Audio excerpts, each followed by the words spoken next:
So, good afternoon everyone. Ang topic po namin ngayon ay Lesson 11, The Monetary School of Economic Thought.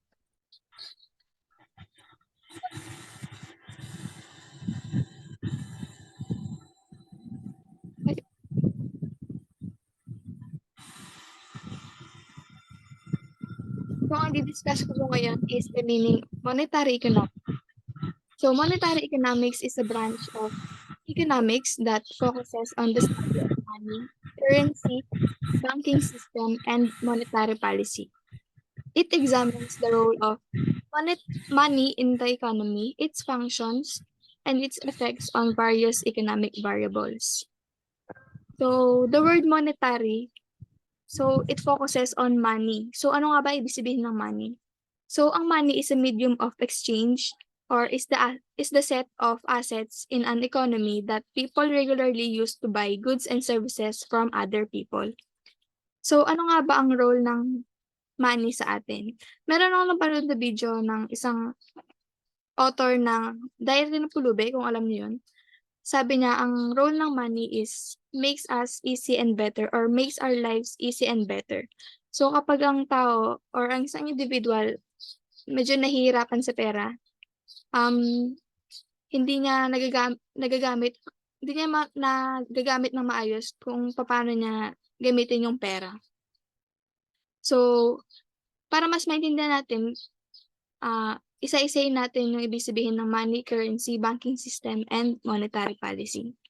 So, ayun na nga. So, ang currency is the paper bills and coins in the hands of public. So, ang example nito, dito sa Philippines, ang currency natin is peso.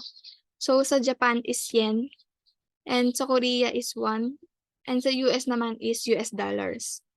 So, banking systems is a group or network of institutions that provide financial services for us. So, ang trabaho ng banking system is nag-ooperate ng payment system, providing loans, deposits, and for investments. So lastly, yung monetary policy. Ang meaning ng monetary policy is the control of the quantity of money available in an economy and the channels by which new money is supplied. So, ang nagre-regulate ng monetary policy dito sa Pilipinas, ang Bangko Sentral ng Pilipinas, which is sila yung nagre-regulate ng monetary policy para ma-stabilize yung prices ng mga bilihin para maiwasan yung inflation. So overall, ang meaning ng monetary policy is nagre-regulate ng monetary policy para sa pagkaroon ng economic growth at para na rin sa mga mag-high yung employment rate natin. So next.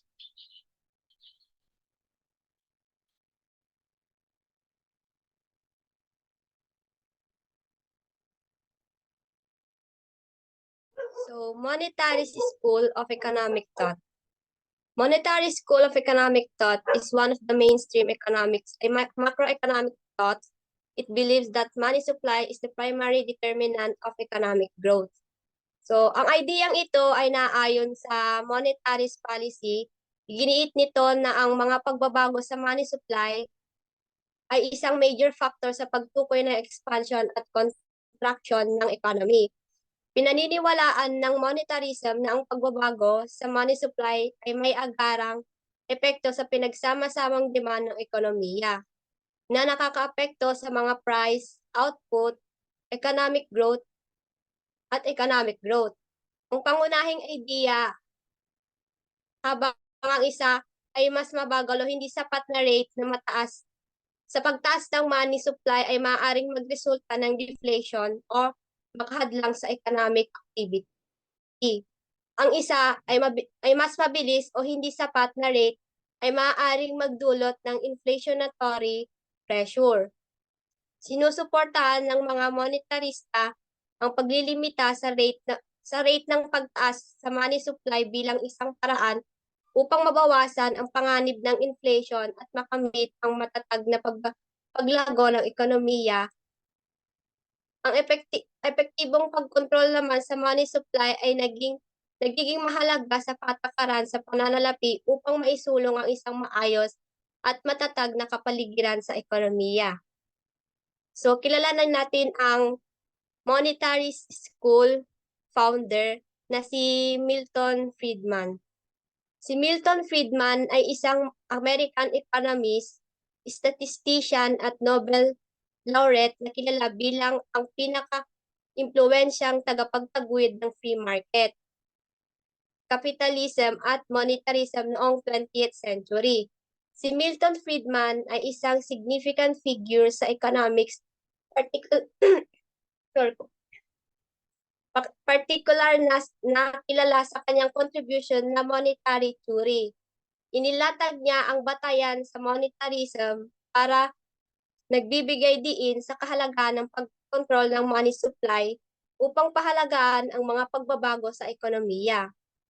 Bilang bahagi ng Chicago School of Economics, itinaguyod niya ang free market, limited government intervention at ang paniniwala na ang patakaran sa pananalapi ay may significant influence sa economic outcomes.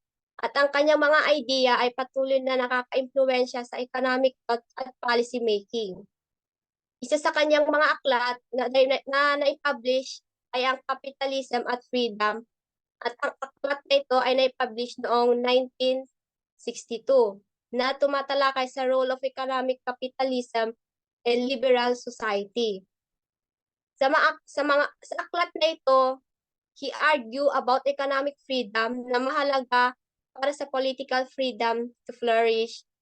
And Friedman also advocate for limited government intervention, emphasizing the importance of free market individual choice and the role of competition in fostering prosperity and liberty. At ito ang contribution ni Friedman sa economic thought. The theory of consumption function. Milton Friedman's theory of the consumption function ay nagsabi na ang pag-spending ng mga individual ay based sa kanilang permanent income kaysa sa kanilang current income of level. Iminungkahi niya na ang mga tao ay nagkaroon ng long-term view of their income and adjust their spending and saving habits accordingly. Ayon kay Friedman, ang mga pagbabago sa income that are perceived as temporary ay hindi nakaka-apekto sa nakagawi na paggastos.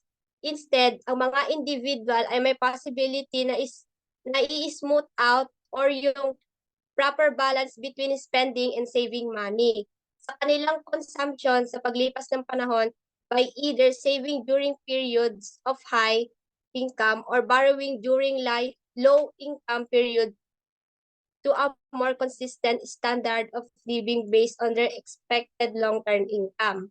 Ang turing ito ay mahalagang binibigyang diin ang role of expectations and long-term income sa influencing spending and saving decision.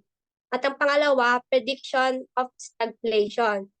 In 1967, when Friedman presented his prediction of stagflation in a presidential address to the American Economic Association, he was challenged prevailing economic theories based on the Philip curves. The Philip curves was an economic idea suggesting that there's an inverse relationship between unemployment and inflation. It proposed that when unemployment is low, inflation tends to be high and vice versa. However, some economists started challenging this by showing that the relationship wasn't always consistent or stable over time.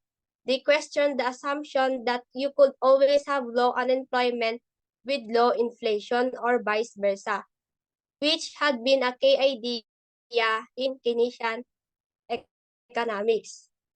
Next reporter po. So ngayon i-discuss ko naman si Johann Gustav Knut Wicksell. So sino nga ba si Johann Gustav Knut Wicksell? Si Wicksell ay pinanganak noong December 20, 1851 at namatay noong May 3, 1926. Si Wicksell ay isang Swedish economist. He took a degree in mathematics noong 1875-1885 and later in economics noong 1895, followed by doctoral degree noong 1896 and later also kumuha din siya ng degree in law. Si Wixell ay isang professor of economics sa Land University.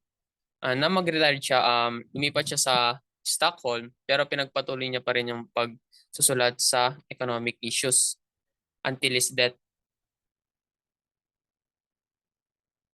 Kilala si Wixell sa kanyang mga contributions sa monetary and macroeconomic theory, specifically the concept of natural rate of interest.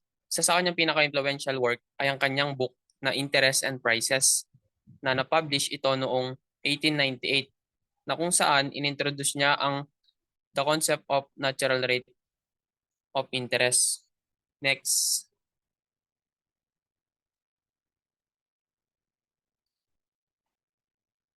Next po.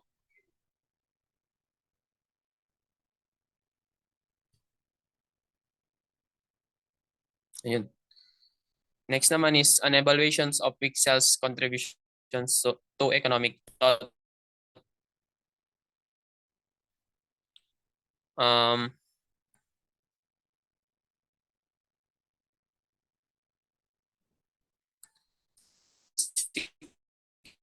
Knut Wixell ay may contribution ay ang kanyang book about, as I mentioned earlier, the theory of natural rate of interest. According to Wixell, there's a natural or equilibrium rate of interest that balances savings and investment.